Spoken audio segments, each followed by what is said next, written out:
최근 문제가 되고 있는 공기업의 인사, 채용 비리, 이게 다가 아니었습니다. 산업통상자원부 산하 한 공기업에서는 부하 여직원들에게 말과 행동으로 수시로 성폭력이 가해졌고 이해할 수 없는 가혹 행위까지 일어난 것으로 취재 결과 드러났습니다. 피해 여성 가운데 한 명은 스스로 목숨을 끊었습니다. 박광열 기자가 보도합니다. 나와 결혼하자, 평생 보고 싶다는 메시지를 보내고 남자친구와 헤어질 것을 종용하면서 학업에만 열중한다는 계약서까지 쓰게 합니다.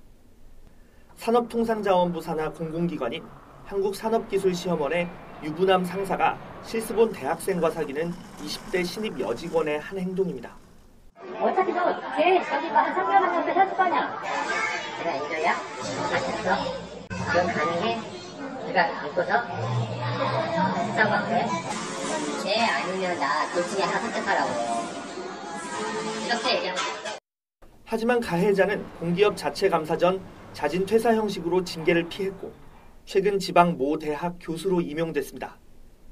우울증에 시달리던 피해자는 얼마 전 스스로 목숨을 끊었습니다. 가해자는 피해자가 더 적극적으로 자신에게 의존했다고 반박하지만 동료의 말은 다릅니다.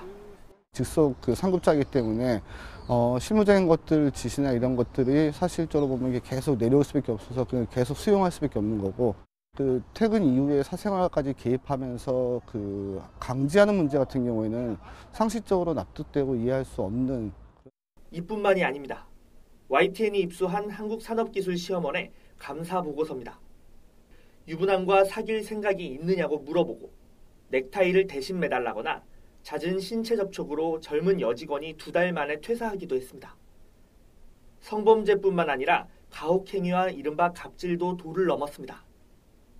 주말에 전화해 대답을 3초 안에 안 한다며 보고서를 200장이나 늘리게 하거나 실수할 때마다 스스로 머리를 때리게 시켜 하루 200대 넘게 머리를 친 피해자가 입원하기도 했습니다.